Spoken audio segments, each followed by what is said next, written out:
Hi folks, welcome back to the Horde. Look at this. It's 420. Oh, it was 420. Now it's 421. I guess I gotta put out the pipe.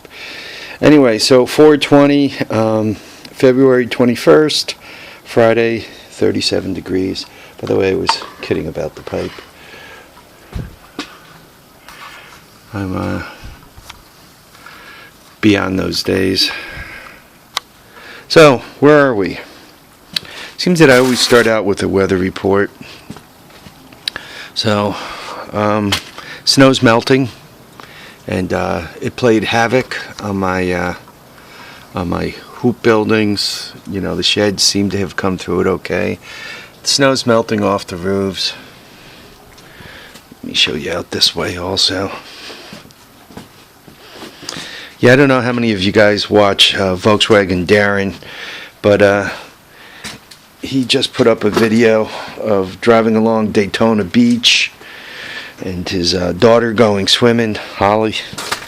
And I'm thinking to myself, homie ain't having any fun with the snow here. So my trucks, they're melting down. You can just about make out that I own a PT Cruiser. Try not to fall on my butt here. I mean, though, it makes amusing YouTube video. Doesn't do me much good. There you go. You can see the PT Cruiser. And if you look along the roof lines, you can see this is actually melting off. So, getting there. Still a lot of snow to go. This is probably down to about a foot here. That's a little more than a foot.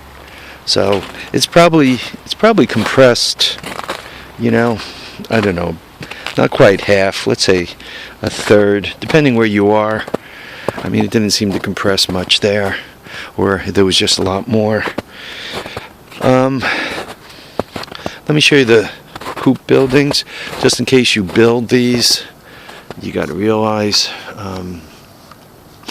they cannot handle 2 foot of snow.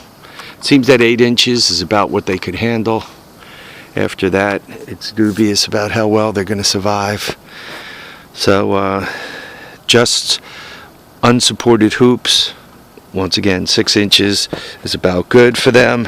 After that, you gotta put some support in the centers. Obviously, I need to rebuild them. Kind of made a mess out of my golf cart here. Something else I gotta clean up.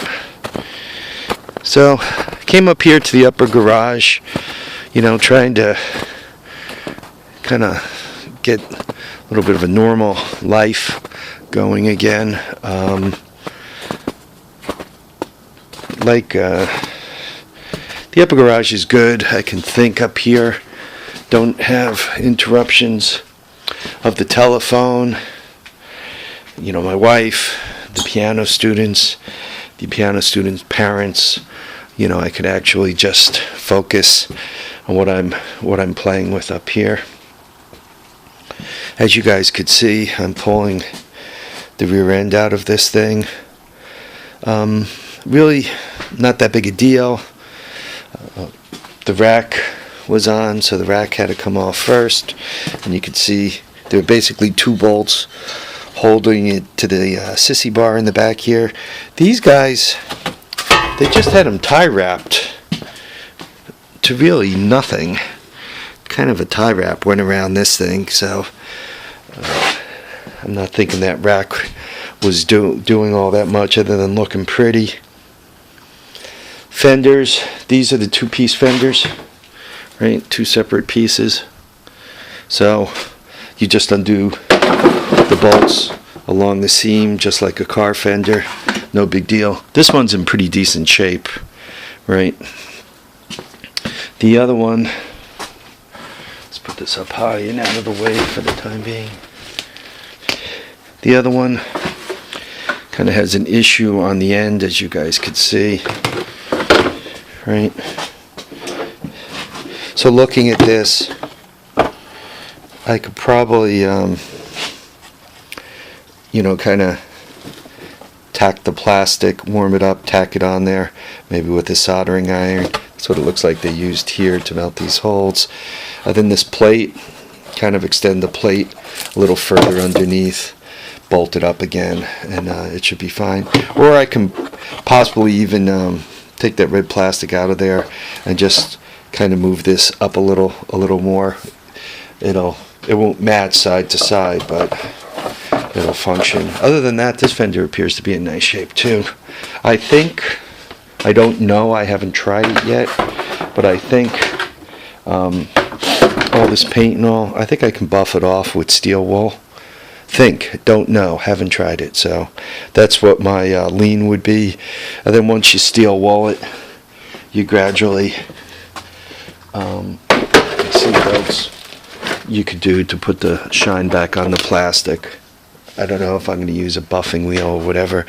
Once again, I don't know how good a shape the plastic is really in. The rear end on this thing, just before you tear them out, and I had a question about how to remove a rear end. This one, you can see the wheel moves a little bit in the hub, right? This guy too. So the rear end is truly seized. The brake is actually functional here, right? You guys could see that. And actually, if I push down, the brake pedal, I don't know, could you guys see this? Yeah, you guys can see that move. The brake is actually functional. I don't smell gasoline, so let's try not to spill it all over. And with all that, and one more thing, the chain is loose, right? The chain is functional, right? So the rear end is truly seized in the housing. I showed you guys before, I do have a spare rear end. It's sitting right there. And I like to keep yet another spare, so I got a deal on another one that's coming, a YouTube deal. It was $75 delivered to the house. I mean, it's showing up with the hubs, the sprocket, everything. I mean, heck, these hubs are probably worth most of the hubs go for about 25 to $40 for the pair. So anyway, that was a nice deal. Other than all of that, to pull the rear end, obviously once you get it loose, you got to pop the chain. Got to loosen up the chain guard. Generally speaking, I don't run chain guards. I normally take them off. I've always done that. I like to be able to look at my chain and see what kind of condition it's in, see how tight it is. You know, you could kind of get a little better look at the motor, the sprocket, see if there's oil leaking. So I normally get rid of the chain guards. Other than that, there were 4 bolts and a chain tensioner. I don't know. Let's see. What am I showing you? The chain tensioner is down there. So I don't know if I can zoom in on it. Where am I? Here we go. There's the chain tensioner. So you spin that out. Then there's a bolt down here. Where's my finger? Down there. One up on top where the wrench is sitting. Am I showing it to you? There it goes. There's the wrench. And then there's another one over there. Probably easier to show you on here. So there were 4 bolts. So 1, 2, 3, and through the hole there, number 4. So you just have to spin those out. I personally recommend hitting them with some rust penetrant. What I'm using is liquid wrench. I mean, there's all kinds of stuff, but this can happen to be close and handy, so I just grabbed it. That's what I'm using. One of the bolts came out super easy, so with that I was like, oh, gonna be a piece of cake. It appears as if the other 3 are rock solid stuck in there. So probably I'm just going to spray the hell out of them over the next today again before I go inside, and then I'll try to loosen them up gradually. If you over lean on them, you end up with a real ugly situation, because there's kind of a bolt welded to the inside of this pressing, this metal pressing, so to speak. This is just formed, and if you break the spot welds that hold this bolt to this pressing, now you have this spinning inside, and you have a tiny little space, and you're up against the frame, and you're trying to cut the bolt off. So, you know, brute force is fun. If you're trying to pull a Jeep out of the mud, sometimes brute force could be fun, but I really don't recommend breaking the inserts loose, the welded bolts, so to speak, loose, because if you do, you're going to have a bitch of a time getting that rear end out. Then you got to get real creative with grinding, and you can see it's really pretty tight in there.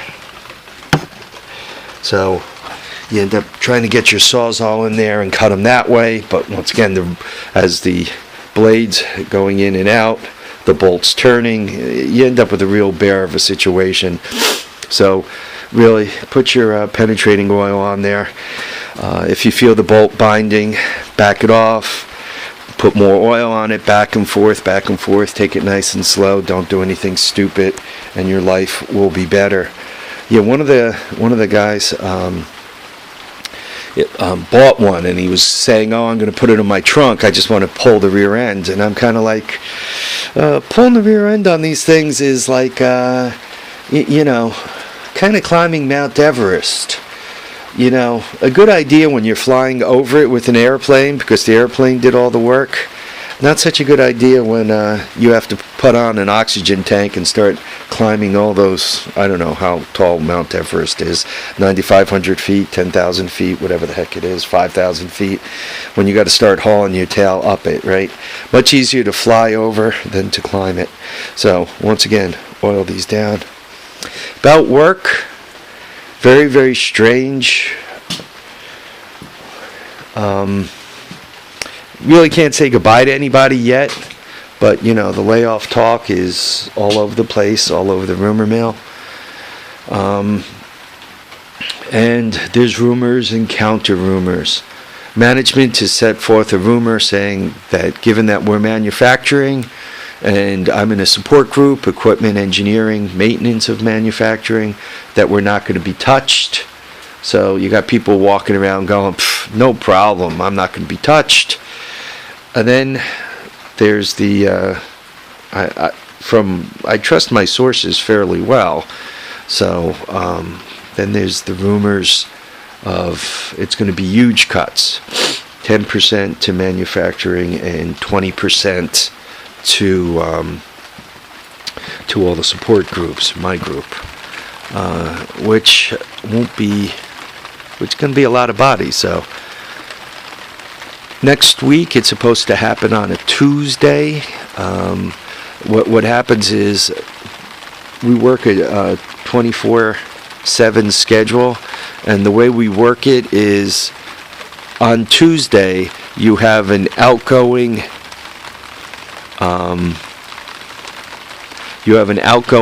day shift. At the end of Tuesday, you have an outgoing night shift at the end of Tuesday. Wednesday morning, you have an incoming day shift, and Wednesday night, you have an incoming night shift. So I would be the incoming night shift. My plan is to contact buddies, obviously, from Tuesday and Wednesday to find out if it actually happened. But who knows? This Tuesday into Wednesday, they could decide to do something different. They could cancel it. They are talking a merger for my factory, trying to get somebody to be a partner or to buy it with the terms my company wants, because they need to keep certain product in there. They need it for the next generation of equipment they're building. So they're talking about that. So if something comes through, you never know. A company that's buying it could say, no, I'll do the layoffs, so don't you dare let anybody go. Or they could say, we want all the layoffs to happen and then some before we buy it. So what could happen is there could be this layoff, and then in a short period of time there could be another layoff. And also, when you're bought by another company, should that happen, that would be that could change all the benefits and so forth. That could make things interesting from that point of view. Or if we become a merger, right, a spun off thing, something where my company owns it 51%, somebody owns it 49%. You don't do that kind of thing and give people raises. You normally do it to save money. So once again, even with that, there could be defined benefits and salaries and all. Yeah, it's weird. I guess you go through this stuff kind of like grieving. Given a choice of knowing or not knowing, I'm glad that I know. It would have been quite the shock to come into. You walk in, hi boss, how are you? And his response is, sit down, you're fired. I mean, it's laid off, but no matter which way you twist it and turn it, right? They decided not to keep you and to keep somebody else, right? So you're fired. With that, once again, there's a lot of emotions. You got the emotions of, screw this place, I can't wait to get out, to, what am I going to do the first morning I wake up? I guess, for me, the first morning I wake up, hopefully it warms up a little bit over the next few days, and the first morning I wake up, I make a video to tell you guys, all right, I'm laid off. I guess you're going to be seeing a lot more of me making YouTube videos.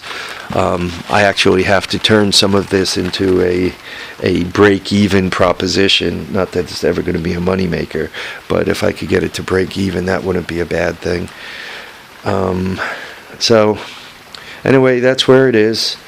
What's still very hard for me, though, is after almost 33 years, and a lot of these people I've known for a long, long time.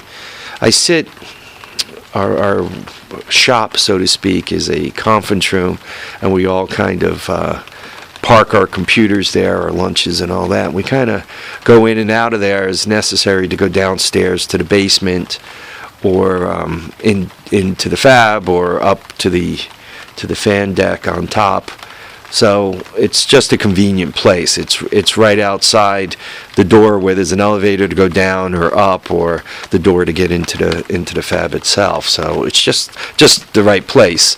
If you're inside the fab, you got to come out the fab, which means you got to degown and then go up or down. If you're downstairs, you got to come upstairs. It's just better location. So, and it turns out the person I sit next to is a woman that I've known since high school. We used to be in the same high school together.